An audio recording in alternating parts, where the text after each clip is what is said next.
தக் லைஃப் படத்தை பத்தி நீங்க என்ன நினைக்கிறீங்க? தக் லைஃப் படம் பார்த்தீங்கன்னா ரொம்ப எக்ஸ்பெக்டேஷன் வந்து பயங்கரமா இருந்துச்சு. அந்த எக்ஸ்பெக்டேஷன்லாம் ஃபீல் பண்ணிச்சான்னு கேட்டால் கண்டிப்பா இல்லைன்னு தான் சொல்ல முடியும். ஏன்னு கேட்டா படத்துடைய எல்லா காஸ்டிங்கும் வந்து பக்காவா இருந்துமே பார்த்தீங்கன்னா கதையும் திரைக்கதையும் சரியா அமையாததுனால என்னமோ தெரியல, கொஞ்சம் கொஞ்சம் லேக் ஆகி ஓரளவு போர் அடிக்கிற மாதிரி ஆச்சுன்னு தான் சொல்ல முடியும். நான் எதிர்பார்த்த ஃபாஸ்ட் வந்து படத்துல இல்லைன்னு தான் சொல்ல முடியும். சிம்புவோட ரோல் பத்தி கொஞ்சம் எக்ஸ்பிளைன் பண்ணுறாங்க. நான் இதோட நார்மல் கேரக்டராங்கன்னா படத்துல பாத்தீங்க அப்படின்னா அவர் வந்து வில்லன் அப்படிங்கிற மாதிரி நம்மளாம் வந்து எடுத்துக்க வேண்டியதா இருக்கு. மற்றபடி வந்து அவருக்கான ஈக்குவலான தரமா இருக்கு. கண்டிப்பா சொல்றேன், கதை கேட்காம நடிச்சிருப்பாருன்னு நினைக்கிறேன். அதனாலயும் நம்ம தெரியல, அவருக்கு வந்து பெரிய ஒரு என்ன சொல்றது, பெரிய டீக்ரேட் பண்ண மாதிரி போச்சு, பெரிய இழப்புன்னு தான் நம்ம சொல்ல முடியும். ஏன் ரீசன்னா அவரே வந்து எஃப்டிஎஃப்எஸ் பார்த்த உடனே அடுத்த ஃபிளைட் பிடிச்சி துபாய் போயிட்டாரு. உங்களுக்கே தெரியும், துபாய்லாம் போகாதீங்க, யூஎஸ் லண்டன்லாம் போயிடணும். ஏன்னா அவ்வளோ தூரத்துக்கு போயிருங்க. ஏன்னா அந்த அளவுக்கு நாங்கள் நொந்து போயிருக்கோம்னு நம்ம சொல்ல முடியும்.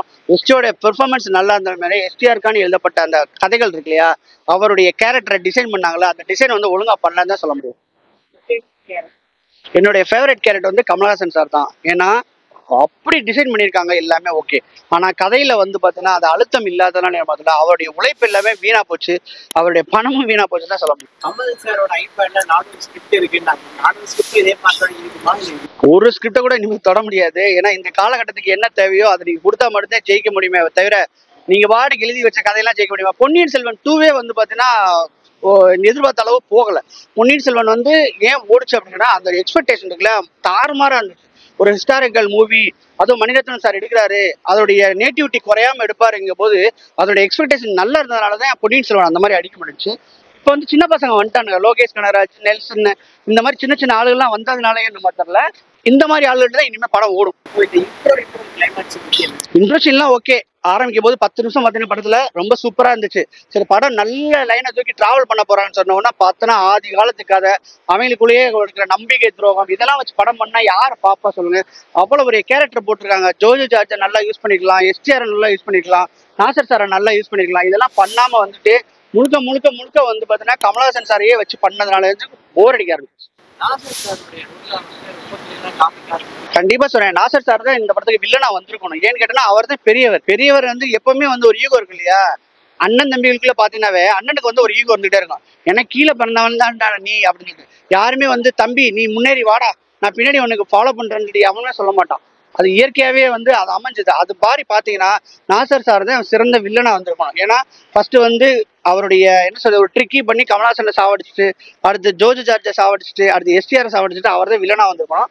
அப்படி வரும்போது பாத்தீங்கன்னா கிளைமாக்ஸ்ல வந்து பாத்தீங்கன்னா மறுபடியும் பாத்தீங்கன்னா அந்த நேபாளத்துல கீழே விழுறாரு இல்லையா, திரும்ப அவர் எந்திரிச்சு வந்து நாசர் சாரை பழி வாங்குற மாதிரி இருந்துச்சுன்னா படம் வேற மாதிரி இருக்கும். இது என்னன்னா ப்ரெடிக்டபிளாவே போயிட்டு இருக்குது.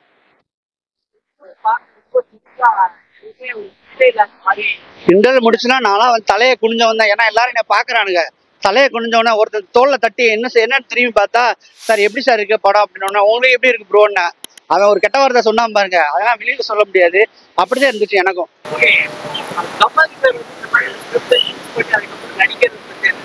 உண்மையிலேயே அவர் வந்து பயஸ்டா இருந்தாரு. மணிரத்னம் சாரு நாயகன்னு, ஸோ இவர்கிட்ட வந்து பெரிய சங்கதி இருக்குது, அவருக்கு ஒரு கம்பேக் கொடுக்கணும், அதனால நம்ம நம்புவோம்னு சொல்லிட்டு நம்பிட்டாரு. நம்பிக்கைக்கு வச்சாரு. கண்டிப்பா சூஸ் பண்ண மாட்டாரு. அவருக்கு வந்து இனிமே வந்து இந்த டூயல் ரோலு, அதாவது என்ன சொல்றது டபுள் ஹீரோ சப்ஜெக்ட், இதெல்லாம் வந்து அவருக்கு செட்டாவே ஆகுது. அவர் சோலாவே பண்ணா போதும், லாஸோ லாபமோ அவரோட போயிடட்டும். நான் படம் பண்ணேன், கதை சரியா கேட்கறனால எனக்கு படம் தோல்வியாச்சுன்னு சொல்றது அவர் நினைச்சுக்கணும். இந்த மாதிரி அடுத்த இதுல போய் தலையை விட்டுட்டு தோத்துட்டு வந்து நிக்க கூடாது. அது வந்து அவருடைய இதுக்கே ஆபத்துன்னு நான் சொல்றேன். ஐயோ ரொம்ப சொல்றேன், கேரக்டர் வந்து உண்மையிலேயே நல்ல கேரக்டர் தான். ஆனா அந்த திரிஷாவை வந்து அந்த இடத்துல வச்சு பார்க்க முடியல. 4 பேர் வந்து மேட்டர் பண்ணிட்டு போற அளவுக்குலாம் நம்ம வந்து திரிஷாவை பார்க்க முடியுமா? அந்த இடத்துல திரிஷாவை தூக்கிட்டு தமன்னாவை போட்டிருந்தீங்கன்னா உண்மையிலேயே அந்த கேரக்டருக்கு ரொம்ப ஸ்ட்ராங்கா இருக்கும். தமன்னா வந்து பொருத்தமான ஆளு. 10 பேர் போயிட்டு வந்தாங்க கூட நம்புவானுங்க, அவளுக்கு போவாங்க. அந்த மாதிரி நம்புற கேரக்டர். அந்த இடத்துல திரிஷாவை நம்ம பார்க்கல. ஏன் அப்படின்னா குந்தவைங்கிற ஒரு அற்புதமான ஒரு கேரக்டரை பண்ணிட்டு இந்த மாதிரி ஒரு தேவதாசி கேரக்டர் பண்ணும்போது ஏத்துக்கவே முடியல. ஆனா உண்மையிலேயே சொல்றேன், அந்த மீம்ஸ் எல்லாம் பார்த்துட்டு த்ரிஷா வந்து ரொம்ப அப்செட் ஆகிற மாதிரி ஒரு இதெல்லாம் பார்த்தா ரொம்ப நம்மளுக்கே மனசு கஷ்டமா இருக்கு. த்ரிஷா வந்து அப்செட் ஆக தேவையில்லை. நீங்க அந்த கேரக்டர் நடிச்சீங்க, ஆனாலும் வந்து தமிழ் மக்கள் வந்து ஏத்துக்க மாட்டாங்கன்னு உங்களுக்கு தெரியல. ஏன்னா ஆகும்னா புதுப்பேட்டையில ஸ்னேகா பண்ணாங்களே, அவங்க பண்ணாங்களே, இவங்க பண்ணாங்களேன்னு சொல்லிட்டு எல்லாமே சொல்லுவீங்களே தவிர இந்த கேரக்டர் வந்து நீங்க பண்ணிடக்கூடாதுன்னு நான் வந்து கடைசியா சொல்றேன். ரிட்டையர்லாம் ஆக தேவையில்லை. ஏன்னா அவர் ஒரு லெஜெண்டரி டைரக்டர், எல்லாருக்குமே தெரிஞ்சது. அவர் வந்து இந்த காலத்துல மக்கள் எதை விரும்புறாங்கன்னு சொல்றத பாத்துக்கணும். கம்பேர் பண்றது தப்பு இல்லை. எந்த படம் ஓடுச்சு எந்த படம் ஓடலன்னு கம்பேர் பண்றது தப்பே இல்லை. ஒரு சின்ன ஒண்ணுமே இல்லாத டூரிஸ்ட் ஃபேமிலி பாத்தீங்கன்னா செம்ம இருந்துச்சு, ஃபீலா இருந்துச்சு. அந்த மம்பட்டியான் சாங் வரும்போதெல்லாம் அந்த படம் ஃபீலா இருக்குன்னா அந்த மம்பட்டியான் சாங் பார்க்கும்போது பாத்தீங்கன்னா அங்க நம்ம வந்து சிரிக்க ஆரம்பிப்போம். ஸோ அந்த மாதிரி சில விஷயங்கள்லாம் வந்து கரெக்டா பண்ணிருப்பாங்க டூரிஸ்ட் ஃபேமிலி. அதுக்கடுத்து பாத்தீங்கன்னா நிறைய சொல்லிட்டே போகலாம். நிறைய படங்கள் வந்து பாத்தீங்கன்னா சக்சஸ் ஆன படங்கள், தமிழ் மண்ணுக்கு தமிழ் மக்களுக்கு எல்லாம் உற்ற படங்கள் வந்து நிறைய வந்துச்சு. ஸோ இதோட என்ன மாஸ் கொடுக்க முடியும், கமலஹாசன் சாருக்கு எப்படி பண்ண முடியுமோ அது மாதிரி பண்ணீங்கன்னா சிறப்பா இருக்கும்.